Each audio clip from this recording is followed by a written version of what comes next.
Hola amigos, es bueno que estemos aquí teniendo este tiempo, un café, compartiendo con un invitado especial. Hoy nos acompaña Jonathan Mora, un artista en este momento realmente que Dios está usando, y estamos en medio de una pregunta que ha sido bien interesante, y es ¿dónde ha estado Dios? Y tal vez uno se pregunta, bueno, ¿pero qué tiene que ver esta historia de dónde ha estado Dios con Jonathan? Pero voy a invitar primeramente a que Jonathan nos cuente un poquito de él. ¿Cuántos años tienes tú, Jonathan? Tengo 26 años, aunque nadie me cree, pero sí, es cierto, tengo 26. ¿Bogotano? Bogotano, amante de la buena comida. Eso está muy bien. Y Jonathan, bueno, estás hoy en día dentro de esta parte artística, musical, obviamente. ¿Cómo defines esa parte musical tuya? ¿En qué área estás tú? Bueno, creo que yo soy un artista que tiene, bueno, a Jesús en todas sus letras. Ajá. Y que comparto, digamos, lo que Dios ha hecho en mi vida. Y la música, digamos, que es una excusa para poder conectar al mundo con Jesús, con lo que, bueno, mi música tiene sentido gracias a Jesús. Ahora, eso es bien interesante porque tú dices, bueno, soy un artista y llevo a Jesús, y pues siendo joven, 26 años, a veces la gente dice, pero como un muchacho de 26 años está tratando de ser un artista compartiendo de Jesús, o sea, ¿cuál es la historia entonces detrás precisamente de traer a Jesús allí? Cuéntanos un poquito. Bueno, hacer música pues que hable de Jesús, obviamente tiene que haber algo detrás, entonces vamos a ver un poco de la historia. Realmente he visto cómo Dios ha trabajado en mi vida, ha restaurado todas las áreas de mi vida, me ha traído desde menos a más. Ajá.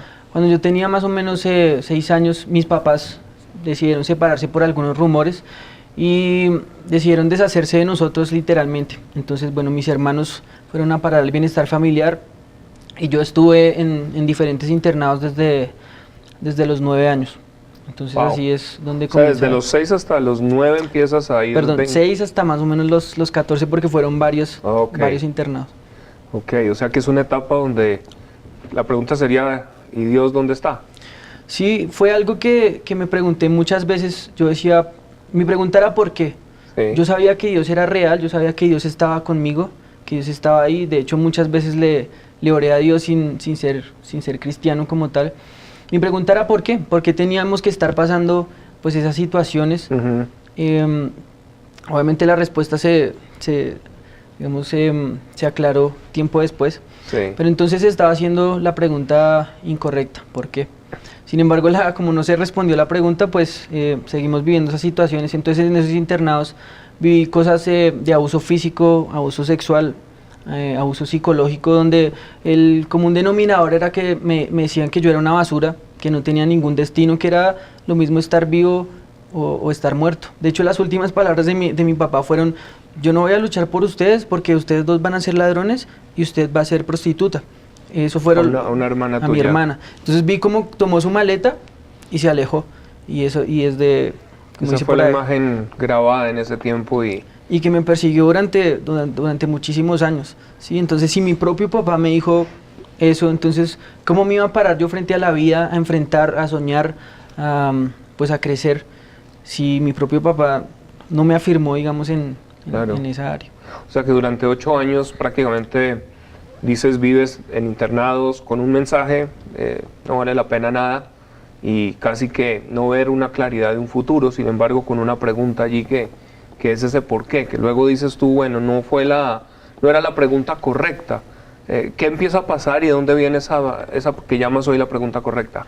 Bueno, yo siempre sentí algo aquí. Obviamente no entendía en ese tiempo de qué se trataba, y sé que es el Espíritu Santo que estuvo todo el tiempo ahí viviendo dentro de mí, como que guiándome, mostrándome que por ahí era el camino. A veces resultaba yo haciendo cosas que yo no quería hacer, pero que ahora sé que son parte como de mi destino. El tema de escribir canciones, incluso sin ser cristiano, siempre mis canciones eran pues referentes a Dios. Para ahí un poquitico, ¿cómo así empiezas a escribir canciones? O sea, porque estamos hablando en una etapa de infancia, es decir, entre los 6 a 14, o sea, ¿cuándo empiezas a escribir? Estando yo en el internado me ponían a cuidar a los niños un poco más pequeños, Y entonces yo para, no sé, para jugar con ellos trataba como de cantarles. Okay. Entonces me di cuenta que me sentía muy chévere como cantando y cantaba, no sé, no sabía si cantaba bien, pero me sentía muy bien. O sea, la música empezaba a salir Comenzó de a fluir y eran melodías nuevas, porque yo en ese tiempo no escuchaba música. Entonces de lo que me venía así en la mente comenzaba a cantarles. Okay. Era como algo... Fluía, sí. Entonces un día en la terraza comencé a tener, digamos, a experimentar eso. Y yo pensé, mi papá me dejó, pero yo decía, pero Dios es mi papá, Dios está conmigo. Y esa fue la primera canción que escribí. Obviamente es una canción inmadura de un niño muy pequeño, pero que decía muchísimas verdades que hoy, digamos, que me han, no sé, soportado, digamos, en el camino.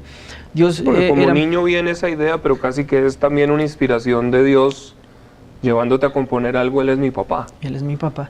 Y bueno, se las mostré pues a las monjas del primer internado. Ellas comienzan a decir, ay, el niño escribe canciones. Entonces me ponían en las reuniones donde venían a congregarse las demás monjas, los demás niños me escuchaban. Entonces comenzó a... obviamente detrás de todo eso había un trasfondo de inseguridad demasiado complejo, porque yo no creía que fuera capaz de eso. Yo no podía creer que era... O sea, cantabas, pero tú no creías que realmente eras bueno. Por dentro... Aunque te estaban viendo todos. Sí, todo el mundo decía, me decía, no, Jonathan, usted es bueno, esa canción está muy buena, su voz es chévere, pero yo por dentro decía, no, yo no nací para hacer esto. Yo seguía aún creyendo lo que me dijeron durante todos esos años, que era la escoria de la sociedad, donde muchas veces me lo gritaron. Entonces seguía con eso, y pues obviamente afianzando esa idea a la imagen, cuando vi a mi papá que se fue, que no valía la pena luchar por mí. Entonces creo que eso fue algo que marcó muchísimo mi vida en cuanto a depresión, en cuanto a inseguridad. No enfrenté la vida de la misma manera después de eso. Ahora empiezas a cantar y empiezas obviamente a darte a conocer, porque me dices básicamente como que se empiezan a abrir las puertas, tú no la buscas, se empieza sencillamente a abrir. Y cuéntanos un poquito, porque es como salir de una oscuridad a la luz. Bueno, después estuve más o menos hasta los 14 años interno, donde, bueno, te contaba que sufrí todo ese tipo de abusos, ese tipo de palabras que cuando uno es niño y no tiene una identidad clara comienza a creérselas, ¿sí? Soy una basura, uy sí, soy escoria de la sociedad, yo no tengo destino, no tengo propósito. En ese año 2004 llega mi mamá al último internado donde estábamos, la comida realmente era horrible, entonces mi mamá dijo, bueno, vámonos. Yo dije, no me quiero ir con ella porque ella me hizo sufrir tantas cosas, me abandonó literalmente para que yo tuviera que pasar todo esto, pero yo dije, bueno, al menos allá en la casa debe haber comida y mejor comida que esta. Entonces me fui con mi mamá, pero entonces... Por eso hablabas de que la clave es la comida. Amante de la buena comida. Entonces, estando allí, mi mamá vivía con un señor que era celador y mi papá también era celador, entonces creo que le gustaban los heladores, algo así. Entonces, estando ahí con ese señor comenzó a sentir celos, comenzó a esconder el mercado que mi mamá compraba. Y un día, así como sin nada, se fue con todo. Los muebles, el equipo de sonido, absolutamente todas las cosas. Wow. Y nos dejó en la calle. Para más piedra, mi mamá, la empresa donde ella trabajaba quebró y le robaron una máquina con la que brillaba el piso. Ella hacía aseo en un hospital. No le dieron liquidación, entonces pasamos un año de lugar en lugar a ver quién nos dejaba quedar. Mis hermanos ya se habían reunido conmigo, entonces pasaron como unos 9 años antes de que yo viera otra vez a mis hermanos. Le contaba que cuando yo lo vi fue allá en la esquina, ese es su hermano, ya habían pasado 9 años, él tenía como 5 cuando yo lo vi, ahora tenía como 10. Entonces fue realmente cuando nos abrazamos una hora llorando sin poder decirnos nada. Entonces fue algo complejo y algo que todavía de hecho recuerdo y me da algo de nostalgia. Entonces estando allí con mi mamá, recogíamos comida en la plaza de abastos para poder vivir. Recuerdo que a veces no había suerte, no encontrábamos nada en la plaza y pasábamos los días enteros sin comer. 4 días seguidos fue lo que más duré. Tomaba agua como para que no hubieran problemas ahí. Como para llenar el estómago. Exacto. Entonces fue un tiempo complejo. Entonces en ese año del 2004... Y estamos hablando que esa es una edad de 14 años. 14 años. Yo soy el mayor, mis hermanos pues tienen, nos separan como un año de diferencia. Tú eres el que también tenías que conseguir de alguna manera con ellos, más pequeños. Sí, pero bueno, ellos eran los que se iban a conseguir y yo me quedaba en la casa esperando el botín. Pero pues después la situación se hizo más compleja, entonces yo decidí también ir con ellos. Okay. Entonces ya en diciembre, después de vivir todo ese año, mi mamá decide ir a llevarla a la hoja de vida en un lugar que se llama el Hospital de la Victoria.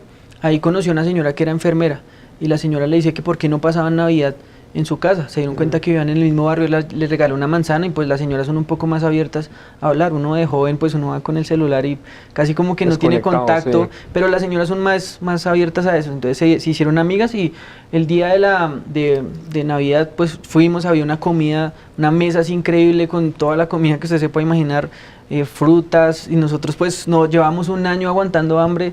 Wow. Entonces lo que hicimos fue como, uy, estamos muertos, algo pasó aquí, entonces, bueno, no sé, pero vamos a hacer como si esto fuera, entonces empezamos a empacar así en los bolsillos, a comer llevar así, para los como si no, días. Sí, yo realmente andaba con los zapatos rotos, ahora andaba mugriento, entonces cuando nos vieron los de la familia dijeron, ¿quién invitó a estos ñeros? O sea, ¿quién los dejó entrar? Pero pues yo ignoré las voces de... pero literal fue un comentario. Sí, o sea, lo dije, yo escuché, yo ignoré las voces del enemigo y seguí empacando ahí para después. Pero entonces, bueno, en ese tiempo había yo comprado una Biblia en 100 pesos, sí. Después de eso. 100 pesos. Comencé a leer lo que uno lee sin ser cristiano, pues el Apocalipsis, que era lo que más me llamaba la atención. Entonces comencé a leer el tema de las bestias y todo eso, y yo decía, uy, ¿qué pasa si se viene ese juicio? Entonces yo decía, bueno, como siempre fui católico, yo decía, no, hoy me confieso y de una, derecho para el cielo.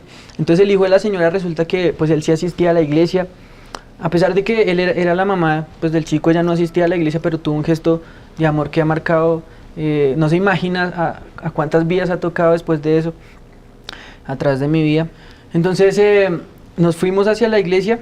Y tuvimos una conversación teológica. Yo le daba mis argumentos, yo decía, bueno, yo creo que uno se va al cielo por las obras, por confesarse, por llevar una vida buena, y él me dice... Tú estás hablando a los 14 años, te habías leído el Apocalipsis. Sí. Y tenías unos argumentos teológicos en donde estabas obviamente ya argumentando con él, wow. Sí, entonces él me desarmó el argumento y me dijo, no, es que a ti no te salva pertenecer a X religión o hacer cierta obra, sino tener a Jesús en el corazón, aceptarlo en tu vida. Digamos que me llevó al corazón, me desarmó y yo dije, güey, ¿cómo así que uno se va a ir al cielo sin hacer nada? Si solo recibiendo a Jesús. Pero digamos que fue el argumento suficiente para convencerme y llevarme hasta la iglesia. Cuando llegamos a la iglesia, el grupo de alabanza muy amables, todos como, hola, ¿cómo estás? Había hecho una chica que era baterista, que era muy linda y me saludó así, abrazo, y yo quedé así como, hola, ¿cómo estás? y bueno, todos estaban muy amables, pero entonces yo estaba muy a la defensiva y yo decía, estos se tienen un guardado, porque la gente no es así. Venía del contexto de escuchar, claro, gente que nunca me dio amor ni creyó en mí, y viene alguien y me dice como, oiga, me saludan como si yo valiera algo. Entonces, no, aquí debe haber... Claro, estás hablando de dos culturas. Aquí debe haber... una cultura en donde no habrían expresiones de afecto, de validar, y aquí estás viendo todo lo contrario. Entonces yo obviamente desconfié, dije, no, esto se tiene en su guardado, en algún momento me van a meter en alguna habitación y me van a golpear o me van a hacer daño o algo así. Entonces yo ¿Tal era la sensación? Pues imagínate un niño de 6 años que creció nomás en ese contexto, donde su propio papá, su propia mamá lo rechazó. Entonces, ¿qué había que esperar de los demás? Entonces me senté en la primera silla y comencé a ver el ensayo. La verdad no pensé, yo dije, uy, no, algún día voy a ser músico. De hecho, ni me gustó cómo tocaron. La verdad no estaban tan afinados. Sí. Entonces, estando allí, yo era como a la defensiva. Yo estaba esperando que alguien llegara y me dijera algo, pues para salir a correr o algo así. Entonces se me acercó este chico que me llevaba a la iglesia y vamos allí al salón. Entonces yo dije como, uy, aquí fue. Entonces me puse así, pero como solo se vino él, y dije, es uno, bueno, con uno puedo pelear, dije así. Entonces me subí a ese salón, wow, y él comenzó a decirme, bueno, hoy tú vas a recibir a Jesús en el corazón. Y yo le dije, ok, pero por dentro dije, no, está re loco si cree que me va a volver cristiano, porque esta gente, yo los veo con unos ojos así como llorando, no sé, a mí los cristianos me parecían muy locos. Entonces cuando comienzo a orar, me dice, repite las palabras que vas a repetir, que yo voy a decir. Entonces, cuando comienzo a repetir, ya como que se me olvidó lo que él me estaba diciendo, y escucho a Jesús diciéndome como, todo este tiempo estuve planeando este encuentro. Yo jamás te dejé, siempre estuve contigo, y estuve planeando este encuentro para decirte que tú no eres un accidente, que no eres lo que dijeron que eras, no eres la escoria de la sociedad. Yo tengo un plan, yo tengo un destino, y es mi propósito que estés aquí. Wow. Cuando me dijo eso... O sea, ese fue en el momento en que estás haciendo la oración. En ese momento que estaba orando. Obviamente se me olvidó todo lo que te estaban diciendo, sí, pero escuché al Señor hablarte de eso. Eso pues cambió totalmente mi realidad, porque yo siempre supe que Dios estaba ahí, pero nunca lo había escuchado. Cuando ¿Y lloraste en ese momento? Lloré como una hora seguida así, yo no entendía ni siquiera por qué estaba llorando. O sea, te volviste cristiano. Eso me partió el corazón. Hay una realidad de esa presencia que muchas veces la gente no la entiende porque no tiene sentido muchas veces, pero esos encuentros son los que marcan, porque como lo dices, creo que podrías casi que decir, esas palabras hoy todavía siguen siendo igual de vivas y reales como en ese momento. De hecho, eso es lo que me sigue sosteniendo. Sí, cuando hay momentos duros recuerdo que Dios me dijo, tú tienes un propósito, y ya he visto parte pues de todo ese propósito. Después de eso yo me apasioné increíblemente, cogía los tratados de la iglesia y como eran 3 horas desde mi casa hasta la iglesia donde tenía que ir, pues le quería hablar a todo el mundo. Cuéntame, ¿por qué 3 horas? O sea, ¿estabas en otra población fuera de Bogotá o qué era? No, era un barrio era muy lejos, yo vivía en Patio Bonito, caminando hasta allá, entonces eran 3 horas hasta Nueva Marsella. ¿Y te ibas tú solo o toda la familia te acompañaba? Al principio me llevaba a mis hermanos, a mi mamá todavía no me las llevaba porque bueno, no quería ir, pero entonces yo los cogía, bueno, usted cargan estos tratados y mientras yo voy le hablo al señor de los dulces, al de la panadería, todo el que me encontraba yo quería que supiera que lo que me había pasado, lo que yo había vivido. Y como vivíamos en una casa en ese tiempo donde habían ratas, las paredes estaban en obra negra, entonces caminaban por ahí, yo también quería evangelizar a las ratas y todo. De hecho se habían vuelto tan amenas con nosotros las ratas, o sea, las veíamos todo el tiempo, que era como, doña Rata, buenos días, ¿cómo se encuentra esta mañana? Algo así. Entonces estando en ese tiempo, pues obviamente me apasioné muchísimo por compartir lo que había vivido, pero como los problemas no se acabaron, a veces nos dicen que llegamos a Jesús, y que todo como que cambia así en un clic, y la verdad es que no es cierto, las cosas en cierta forma se empeoraron un poco, y mi mamá entró en una depresión ahí compleja. Todas las noches venían a golpearnos, hey, si no nos pagan el arriendo, vamos a tener que sacarlos porque nos están gastando servicios, y en cierta forma ahora lo entiendo, pero en ese momento yo era un niño que no entendía, y pues me encerraba en el baño a llorar y a decirle a Dios, ¿por qué? ¿En algún momento no te pasó, por qué no cambias todo ya? O sea, si tú eres Dios, ¿por qué todo no simplemente da la vuelta? Yo siempre pensé en eso, de hecho yo sabía que Dios estaba ahí, yo decía, ok, Dios, tú lo puedes todo, ¿por qué no haces nomás, no das una palabra y que esta situación cambie? Siempre, ¿por qué no lo haces? ¿Por qué no lo haces? Y siempre le preguntaba. ¿Y había una respuesta a eso? Obviamente muchísimos años después me di cuenta que la pregunta no era por qué, sino para qué. Okay. Cuando dije que tenía que cambiar, digamos, ese pensamiento, entendí cuál era la respuesta de Dios y entendí esas primeras palabras. Yo tengo un propósito, pero como Dios tiene un propósito también, tiene un proceso. Entonces ese proceso es necesario para cumplir mi destino, ¿sí? Porque si llego a mitad del proceso no voy a poder cumplir a cabalidad con ese destino. Entonces Dios tuvo que trabajar mi carácter en todo ese tipo de situaciones, hacerme, pues no sé si eso viniera de Él, no sé, porque de Dios no viene nada malo. Sí, o aprovechó lo que el enemigo estaba trayendo y usó absolutamente todas esas situaciones para moldear mi corazón y poder ver que hoy soy, digamos, un artista reconocido entre mucha gente y que tengo, pues no quiero sonar orgulloso, pero no me siento orgulloso de ser lo que soy, más me siento orgulloso de haberle entregado mi vida a Jesús y que Él pueda hacer algo con mí, con lo que yo hago, con lo que yo soy. Esa parte es muy interesante, Jonathan, porque estás diciendo, bueno, no, es que en otras palabras estás diciendo, no soy yo, entiendo que es Él el que está haciendo algo en mi vida hoy, porque empieza básicamente a componer algunas de estas canciones, pero lo que me estás diciendo es en un momento las puertas se abrieron. O sea, no fue inmediato el cambio, pero en el proceso, una vez completaste, digámoslo así, unos pasos de ese proceso, de pronto puedes recordar un par. Me hablaste de uno que a veces mirabas la alabanza y decías, yo podía hacerlo mejor, pero cuenta un poquito de ese proceso y luego, ¿dónde empieza Dios a abrirte las puertas? Bueno, como el ambiente con mi mamá se puso pues extraño, ya entró en depresión y ya no nos hablaba. Entonces unos pastores decidieron llevarme a vivir con ellos y ahí Dios comienza a restaurar, digamos, mi vida y mi corazón. Recuerdo, yo siempre fui muy bueno en el colegio, sacaba las mejores notas y nunca nadie me felicitó por eso. Entonces un día ella me abrazó, me dijo, Jonathan, te felicito. Entonces eso como que quebró algo dentro de mí y ahí Dios comenzó su obra sanadora en el corazón a mostrarme que yo era valioso. Obviamente tardó muchos años porque yo seguía con ese chip de que yo no valía nada, de que yo no era trascendente ni relevante en ninguna obra en este mundo. Entonces estando allí los hijos del pastor comienzan a recibir clases de música y pues yo como no tenía cómo pagar, entonces le decía al segundo hijo que tocaba guitarra, venga, enséñeme. Y él dejaba la guitarra a un lado y comenzaba a inventarse un poco de cuentos. Entonces yo, este no me quiere enseñar. Entonces yo lo miraba de lejos y veía lo que él hacía y cuando se iba yo cogía la guitarra, pum, y comenzaba a tocar. Cuando ya supe tocar, entonces comencé a sacarle música a todas las canciones que había escrito desde los 9 hasta los 14 años. Y comencé no sé, a decir, oiga, yo soy bueno para esto. Entonces, ¿Qué te motivaba cuando aún no te querían enseñar a tocar guitarra y que tú te pusieras a observar y a finalmente tú mismo practicar y llegar al punto de ponerle melodía a todas las letras que habías hecho? No sé, yo creo que es algo que yo siempre sentí aquí, algo que me sigue impulsando y me impulsó en todo ese tiempo, porque pues yo, a pesar de que quería aprender a tocar guitarra, no lo veía como algo de, uy, yo algún día voy a ser famoso, voy a cantar en los estadios o en algún lugar, sino yo solo tenía un deseo de que tenía que estar ahí tocando guitarra. Después tenía un deseo de que tenía que escribir canciones, y así fue como nacieron las primeras. Me escondía debajo de unos muebles y cuando ya sabía algunos acordes comencé a escribir todas las canciones que hoy en día han marcado, digamos, una pauta en muchas personas, sí, que me han conocido y que han escuchado. Es interesante porque hablas, es que sabía, como que lo que estás diciendo es, he aprendido a reconocer la impresión que está aquí y la sigo.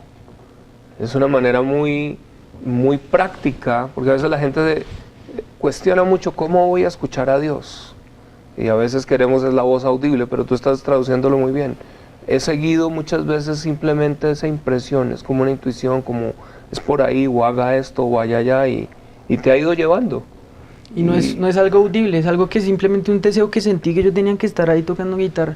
Entonces después la pastora era la que dirigía la alabanza en la iglesia y pues la verdad no lo hacía muy bien. Entonces yo me quejaba, yo decía, no, pero ¿cómo van a llegar jóvenes con este sonido? Así esto nunca va a cambiar. Entonces yo, pero Señor, ¿por qué no me ponen a mí si yo ya practiqué, ya escribí canciones, ya hice lo que tenía que hacer? ¿Por qué no me ponen a mí? Entonces un día Dios me dijo, yo no estoy buscando gente que me cante bonito. Sí, yo estoy buscando gente que aprenda a orarme con el corazón. Eso es lo que yo estoy buscando primeramente. Cuando lo entendí, me dieron la oportunidad en la iglesia. Hiciste el ajuste y te abrió la puerta. Y me abrieron la puerta de una para empezar. Después alguien me llamó a ministrar en una academia de música, habían muchísimos jóvenes. Yo me puse a cantar y solo miraba al baterista, que era el único que conocía. Yo nunca había cantado con banda. Y cuando canté y abrí los ojos, todos estaban así con las manos arriba y llorando. Y yo lo que pensé fue, canto horrible. O sea, no podías creer, era que estaba Dios ministrando. Sí, o sea, hasta tal punto iba mi depresión y mis inseguridades. Entonces, o sea, ya Dios estaba obrando. Es decir, había venido exaltándote, tú te habías, como dice la palabra, el que se humille será exaltado, pero no podías creer que eso realmente era algo positivo. Para mí. Okay. Entonces, después una señora entre ese momento de Dios salió... Perdón, ahí interrumpo. Podríamos decir que, aunque Dios, hoy lo puedes ver que era palpable que estaba haciendo, casi que podrías pensar, ¿dónde está Dios? Porque cuando pasaba eso, ya la gente aún llorando, reconociendo, tú todavía no creías que había algo bueno. No, yo seguía incrédulo e inseguro de todo eso, por el mismo contexto en el que crecí. Sí, pero podríamos hablar que el contexto mismo nos lleva a nosotros a marginarnos de saber que Dios está ahí. Sí, a veces nosotros somos muy... relacionamos nuestras circunstancias pues también con nuestras capacidades. ¿Sí? Si no tengo cómo pagar la universidad, si no tengo cómo surgir, entonces creemos que es eso. Que ya Dios no está. Que está ahí, pero Dios tiene un plan mucho más grande y es ahí donde empieza la vida. Y ahí entonces se abre esa puerta. ¿A dónde te ha llevado Dios? ¿Qué ha pasado? ¿Qué es lo que...? En esa academia pasó algo muy puntual, es que creo que una de las líderes salió y dijo que Dios tenía una palabra para mí, me dijo que mi música iba a trascender fronteras, que yo no era músico en un solo púlpito, que mi música iba a llegar muy lejos. Yo obviamente pues no le creí, yo dije, no, Dios, o sea, fue una palabra que Dios no puede hacer algo profética sobre ti. Sí. Y después de eso comenzaron a abrírseme muchísimas puertas, cada vez lugares más llenos. Ahí fue donde conocí a Fabián Hernández, que me dijo que Dios le había dicho que tenía que producirme el disco. Comenzamos a trabajar en eso y cada vez puertas más abiertas, hasta que hace unos 2 años, un año, salí por televisión, me estaban ahí entrevistando y resulta que entre toda la gente que me vio, sí, la esposa de mi papá me vio ahí, me escribió.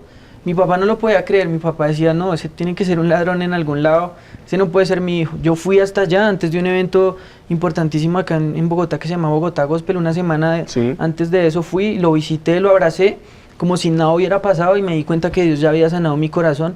Y él, aunque trató de poner mil excusas a decir, la culpa fue de tal, pero no quería, el Espíritu Santo me dijo, él no va a aceptar la culpa, ¿sí? Wow. Pero me dijo que le dijera lo siguiente, y es que a pesar de todas esas circunstancias ya no podíamos cambiar lo que ya pasó, pero podemos dejar que Dios escriba una nueva historia a partir de hoy y comience a restaurar nuestra relación. Qué tremendo. Y cuando yo entendí eso, yo le dije eso mismo, ¿sí? Dios puede restaurar nuestra situación y quiere escribir una nueva historia en su vida, en sus hijos, en mí, en mi familia y en todas las personas a las que yo pueda llegar a través de la música, porque ese es el fin, conectar Pero el mundo casi con que Jesús. lo que estás percibiendo ahí o estás comentando es que tu papá seguía estancado en una etapa de excusas, en donde al no romper esa excusa o al no admitir, no estaba pudiendo pasar adelante, pero a ti te muestra no, pasa la página, puedes seguir adelante.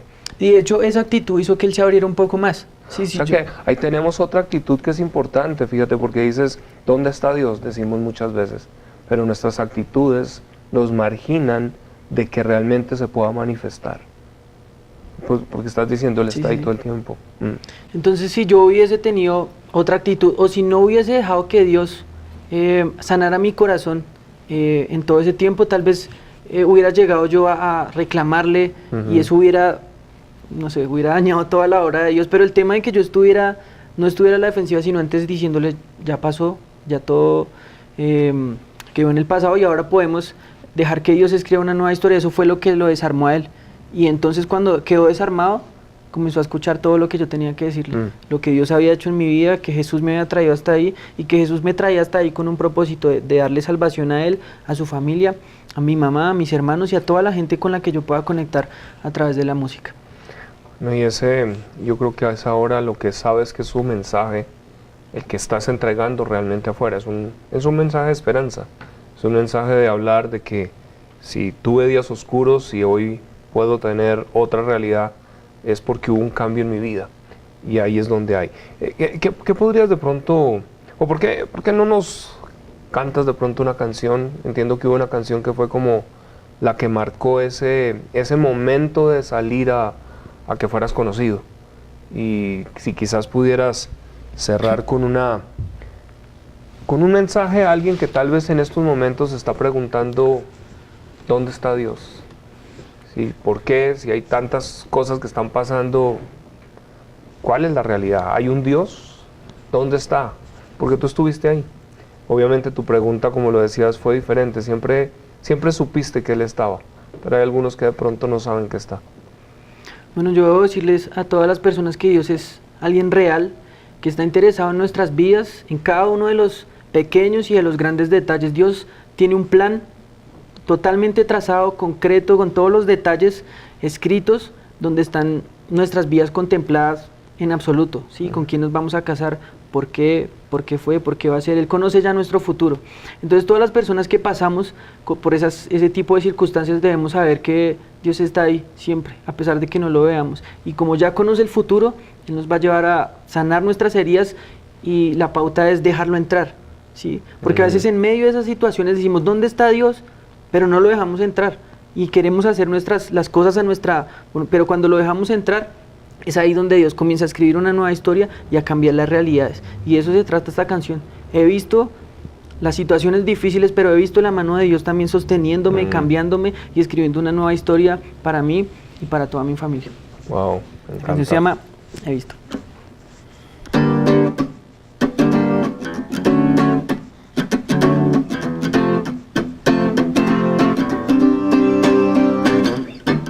He visto fuerte llover, he visto fuerte tronar, pero he visto tu mano que me hace confiar. He visto que al parecer el mundo encima caerá, pero poderoso gigante que milagros traerá. No puedo dudar, tú me haces confiar, tu gracia me alcanza aquí. Tú me haces amar en tu casa estar. Lo que más anhelo es tu amistad. Puedo decir que estás aquí, tomando mi mano, defendiéndome. Puedo mirar tu majestad. Dependo de ti, no me vas a dejar. Yeah.